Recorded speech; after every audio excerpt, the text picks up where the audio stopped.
to tell the story. One more dumb than really gory. 10 years ago she came alive. Who else but Bimbo number 5?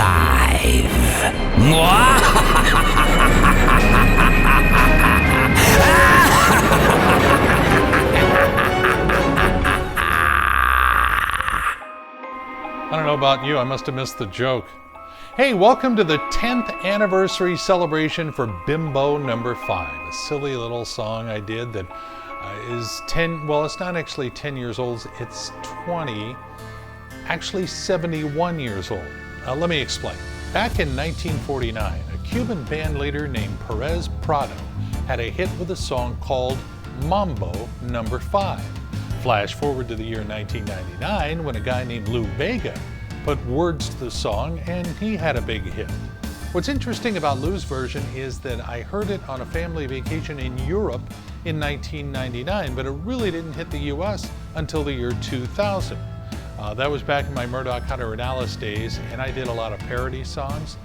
And when Halloween rolled around, I was thinking, we need a new Halloween song. You'd play Monster Mash, then Ghostbusters, and then play Monster Mash again. So I thought, what if you took Mambo number 5 and kind of mashed it with Monster Mash? Now the reason it's Bimbo number 5 is at the time, it was the end of the Clinton thing, Bimbo was a hot word, and I thought, well, why don't I just run with that? It's interesting because they had a lot of Bill Clinton parody songs, people talking like this. And I actually got a call from a guy saying, hey, you can't call your song Bimbo number 5, I've already done that. And I said, well, mine has nothing to do with the president. And he went, oh, okay, cool. Okay, so now we're flashing forward to 2010, 10 years ago, when this little device was out there, and I got one, a flip camera. So what I did was kind of figure out where we were gonna shoot. I talked some friends into helping out, and next thing you know, we made Bimbo number 5, the music video. The monster in the video was my buddy Scott Burns, who I talked into slathering green paint all over his face and being the monster.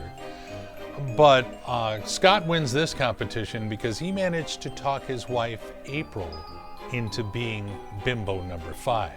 Scott, how'd you do that? Well, yeah, because she is camera shy to begin with.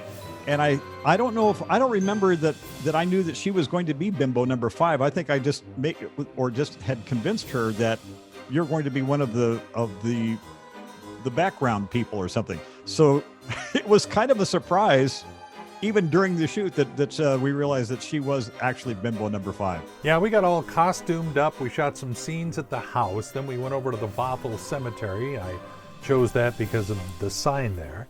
And somehow we managed to pull this thing off. That's what I remember most too, Tim, and credit to you is first I didn't know what was in store. I know that we've done silly things where you've had me walk into a brick building and try to make it look natural. That's been fun. But you had it so organized and spreadsheeted out or whatever each scene, and I thought, wow, okay, I'd never really had seen anything like that before. And I realized obviously you wanted to make sure that all the shots were taken, but it was so well organized, and that there was a hearse, and we were actually in a cemetery. Fortunately there weren't any families having to deal with the shoot that we would have had to ask them to politely leave. My buddy Dale Amundsen was our funeral director looking guy. In the credits, the driver. How you doing, Dale? How you doing, Tim? Good. How about you? Not bad at all. What do you remember about that day? Well, I remember rolling in with the hearse, rolling into the cemetery there, and seeing the oddest assemblage of people I may have ever seen. They were a little bit on the creepy side, and most of them I had not met previously. And you introduced me to everybody. Everybody looked creepy, but Scott Burns was just off the charts creepy looking, and that took a little getting used to. But that's what I remember, rolling in and saying, what on earth have I gotten myself into? But looking forward to the whole process. That was fun. Yeah, everybody brought something to the party, but Dale, you brought a hearse. I told the boss that I had an engagement I needed the hearse at, a little filming thing that involved Tim Hunter, and all I got was a nod, and I got it and took off with it, and there we were. Beautiful, beautiful Cadillac hearse, and it certainly fit the occasion. Yeah, I think the big memory that stands out is the costume, where I'm not sure if it was an old one or not, but I definitely remember using that robe, that black robe, which I feel like was a Halloween costume from when I was pretty young, but maybe I'm just misremembering it. I know I had a costume similar to it, and then the hump was just a bowler hat. I think that was the big memory, was my hunchback, just a hat slid down my shoulder. Nick, I gotta ask, do you still have that costume? You have to talk to a certain mother of mine. I'm sure it exists in some box. I am not sure, but there's a good possibility. I remember it being chilly a fall day. I remember the camaraderie of, well, first, I had never been to that cemetery, I don't think, and it was a surprise to see the hearse. But what was fun about it was all the women who were helping with makeup and making us zombies and dressing up and the fun of it all. That's what I remember. It was like, hey, let's go hang out dress up like a zombie and hang out in a cemetery for a few hours. So why not? I think I was just at a point in my life was, you need to start saying yes to things that even make you uncomfortable. And because it was you. So yeah. So I just said yes, because it was Mr. Hunter asking me. I think it was the first time I've ever been in that cemetery, which is just down the road from my house. And it was pretty cool. I thought, this is the first time I've ever done anything like this. I was not ever in drama or anything. So, when you asked, I thought, I'm up for the challenge. My most vivid memory is getting my hair and makeup done and then looking in the mirror afterwards. How long did that take? I think about 20 minutes or so, because it was a whole bunch of face makeup and then hair had to get really poofed out and crazy. I decided that I was going to be the little old lady, and I made the hair very frizzy and a lot of gray showing, and I put on, of all things, a sunbonnet that I had from a costume years ago when one of my kids was a pioneer.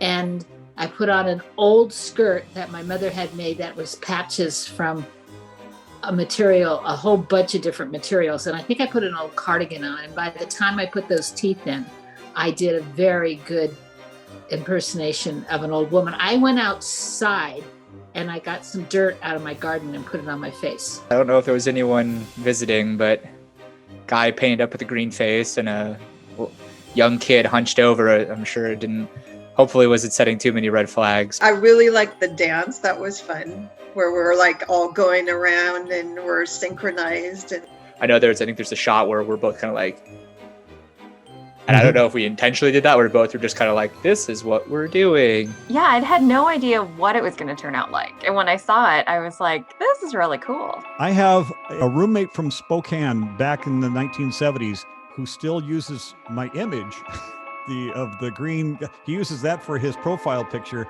every Halloween. 10 years. I mean, I would have said maybe 5. And then, when I started thinking about it, I'm like, it has been 10 years. That is just crazy. Yep, all it takes is a flip camera and a bunch of crazy friends, and you too could make your own music video. Thanks so much for watching this. Thanks to everybody who helped me bring Bimbo number 5 to life. And to wrap up this little celebration, we're going to play it one more time.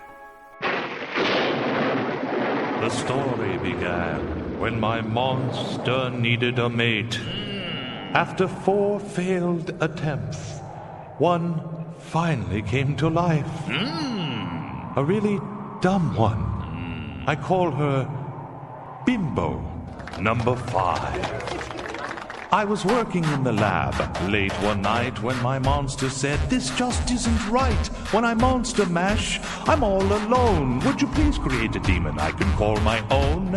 1, 2, 3, 4, 5. Everybody in the hearse. Come on, let's drive to the cemetery round the corner to get the body parts that we need." But I really didn't want to. We began to dig around, and in no time at all the parts were found. From Angela, Pamela, Sandra, and Rita. A nice leg from Kathy, the other from Anita. Returned to the lab, sewed her up, hit the switch. Then it came to me as she began to twitch. We must have been insane, but somehow forgot her brain. All she could do was play the trumpet. A little bit of Monica for her hide, a little bit of Erica on each side, a little bit of Rita for each knee, a little bit of Tina made her see, a little bit of Sandra almost done, a little bit of Mary for some fun, a little bit of Jessica for her hair, a little bit of Pamela you know where.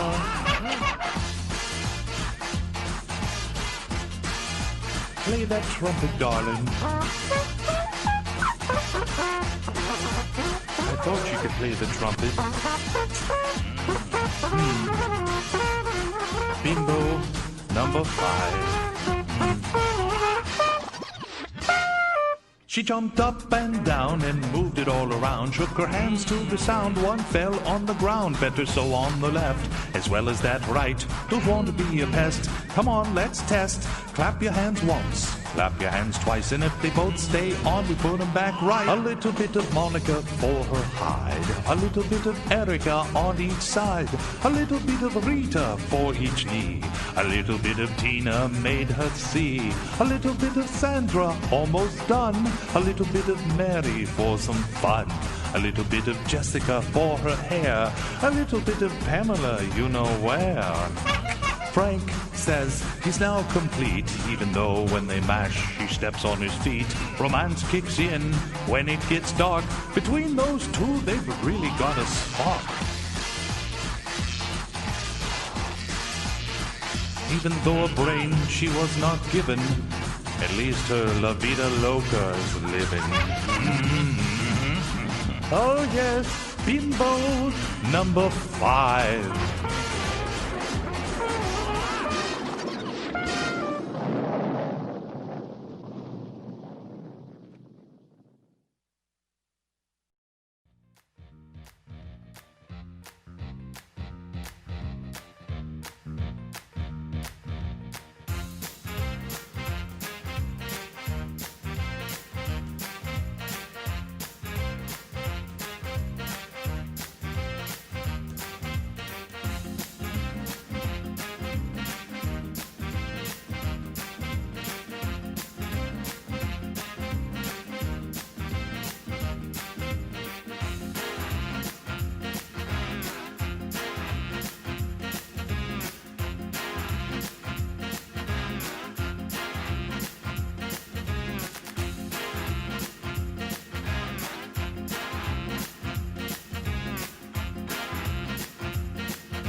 This just isn't right.